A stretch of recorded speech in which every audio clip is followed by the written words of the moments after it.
Hi hello నమస్తే. మనకైతే ఒక కామెంట్ వచ్చింది, అన్న మీరు గ్రేడ్ ఇంక్రిమెంట్లు 2 లాస్ అయ్యారు కదా, 2 గ్రేడ్ ఇంక్రిమెంట్స్ ఎందుకంటే ప్రమోషన్ వేసుకోకుండా ఏఆర్ కోసం వెయిట్ చేస్తున్నారు. ప్రమోషన్ వేసుకోకుండా ఏఆర్ కోసం వెయిట్ చేసేటప్పుడు 2 గ్రేడ్ ఇంక్రిమెంట్స్ లాస్ అయ్యారు అని చెప్పేసి అన్నారు మీరు. అయితే మరి మీ శాలరీ అనేది ఎలా ఇంక్రీజ్ అవుతుంది? శాలరీ అనేది ఎలా ఇంక్రీజ్ అవుతుంది? మీరు లాస్ అయ్యారు కదా, లాస్ అవడం వల్ల మీ శాలరీ ఎలా ఇంక్రీజ్ అయ్యింది అని చెప్పేసి మనకైతే ఒక కామెంట్ అయితే రావడం జరిగింది. సరే, నేనైతే ఒక వీడియో ద్వారా దాన్ని ఎక్స్ప్లెయిన్ చేస్తానని చెప్పేసి చెప్పడం అయితే జరిగింది. ఎలా మన శాలరీ ఇంక్రీజ్ అవుతుంది అని మనం ఆలోచన చేస్తే, నేను ఇప్పుడు 14 సంవత్సరాలు సర్వీస్ చేశాను. ఈ 14 సంవత్సరాల్లో నేను జాయిన్ అయినప్పుడు నా బేసిక్ ఎంత ఉందంటే, నా బేసిక్ వచ్చి 8,440 రూపాయలు ఉందని చెప్పేసి అనుకున్నాం. ఇప్పుడు 2011లో మనం ఏదైతే జాబ్కి వచ్చామో జాబ్కి వచ్చేటప్పటికి మనకు ఉన్నటువంటి జీతం బేసిక్ శాలరీ అనమాట. అయితే ఇప్పుడు నాకు దగ్గరగా నా బేసిక్ వచ్చి 39,800 అని చెప్పేసి అనుకున్నాం. 39,800 రూపాయలు శాలరీ ఉందనుకుంటున్నాం. అంటే ఈ 14 సంవత్సరాల్లో 8,440 నుండి ఈ 39,800 సరాసరిగా మనం దగ్గరగా 40,000 రూపాయలు బేసిక్ని పొందుతున్నాము. అంటే ఎలా ఇంక్రీజ్ అయింది? 2 grade increments, 6 years grade increment వదులుకున్నాను, 12 ఇయర్స్ గ్రేడ్ ఇంక్రిమెంట్ వదులుకున్నప్పటికీ కూడా 40,000 దాకా నేను ఎలా చేరుకున్నాను, గవర్నమెంట్ ఎలా పెంచుతుంది అనే ఒక క్వశ్చన్ మనకు వచ్చినప్పుడు కంపల్సరీగా దానికి సంబంధించినటువంటి క్లారిటీ ఇవ్వాల్సిన బాధ్యత నా మీద ఉంది. ఎందుకంటే చాలామందికి శాలరీ ఎలా ఇంక్రీజ్ అవుతుందో తెలియదు కదా. దానికి సంబంధించిన ఫుల్ డీటెయిల్ ఈరోజు నేనైతే ఎక్స్ప్లెయిన్ చేస్తాను చాలా క్లియర్గా. ఎవరికైనా అర్థం కాకపోతే మళ్ళీ నాకు కామెంట్ చేయండి.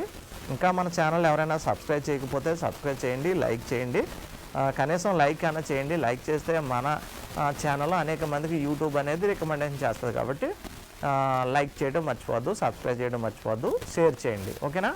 ఇక వీడియోకి వెళ్ళిపోతే, ఈ 8,440 రూపాయల నుంచి నా శాలరీ 40,000 వరకు ఎలా ఇంక్రీజ్ అయింది అని ఆలోచన చేస్తే, ప్రతి 6 నెలలకి ఒక డిఏ ఇస్తుంది గవర్నమెంట్.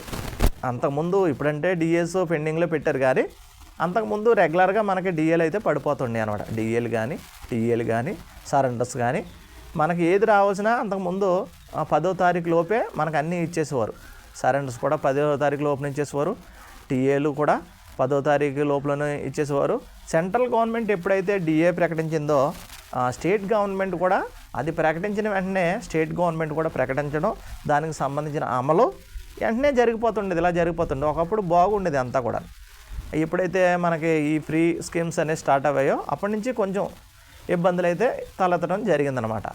ప్రతి 6 నెలలకి ఏమిస్తారని చెప్పుకున్నాం మనం, ఒక డిఏ ఇస్తారు. అలా సంవత్సరానికి మనకి 2 డిఏలు వస్తాయి. సంవత్సరానికి 2 డిఏలు అయితే రావడం జరుగుతుంది.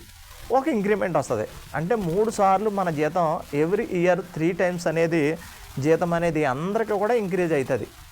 ఫస్ట్ జనవరిలో ఒక డిఏ ఇస్తే జూలైలో ఇంకో డిఏ ఇస్తారు. తర్వాత ఎవ్రీ ఇయర్ సంవత్సరం చేసినందుకు మన జాయినింగ్ డేట్ నుంచి మళ్ళీ అదే డేట్ వచ్చినప్పటికీ ఒక ఇంక్రిమెంట్ ఇస్తారు. అంటే ప్రతి సంవత్సరం 3 టైమ్స్ అనేది మన జీతం అనేది పెరుగుతుంది. ఇలాగా 14 సంవత్సరాల నుంచి డిఏలు పెరుగుతున్నాయి, ఇంక్రిమెంట్స్ పెరుగుతున్నాయి. దానితో పాటు మధ్యలో 5 సంవత్సరాలకు ఒకసారి పిఆర్సీ అనేది పెరుగుతుంది. ప్రస్తుతం పెరుగుతున్నటువంటి ధరలను దృష్టిలో పెట్టుకుని ఉద్యోగులకు కూడా జీతాలు అనేవి పే రివిజన్ కమిషన్ అనేది వేసి ఫస్ట్గా ఐఆర్, ఇంటీరియర్ రిలీఫ్ అని ఐఆర్ ఇస్తారు. ఆ ఐఆర్ కొంత ఇచ్చిన తర్వాత దాని మీద మళ్ళీ ఫిక్సిబుల్గా ఒక ఫిట్మెంట్ అయితే ఇస్తారు.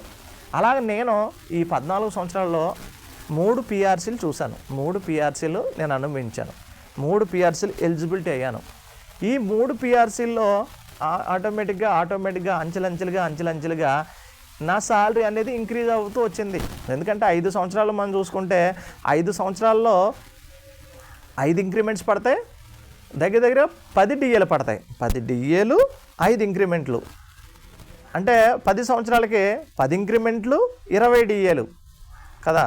4 సంవత్సరాలకి 4 ఇంక్రిమెంట్స్ 4 రెళ్ళు 8. అంటే మీరు ఊహించుకోండి, 28 డిఏలు, నాకు 28 డిఏలు, దగ్గరగా 14 ఇంక్రిమెంట్స్ పడ్డాయి. ఇంకా 4 రావాలనుకోండి డిఏలు. ఆ డిఏలు కూడా వస్తే నా శాలరీ ఇంకా ఇంక్రీజ్ అవ్వడం అయితే జరుగుతుంది. ఈ విధంగా ప్రతి ఒక్క ఉద్యోగికి శాలరీ అనేది పెరుగుతుంది.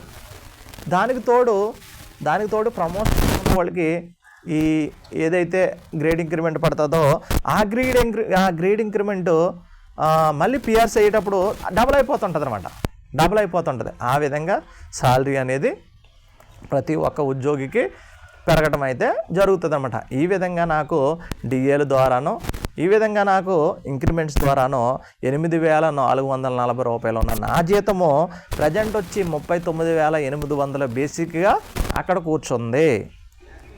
ఇంకా మళ్ళీ ఇప్పుడు పిఆర్సీ అయిందనుకో, ఇప్పుడు పిఆర్సీ అయినప్పుడు నా బేసిక్ మారిపోతుంది.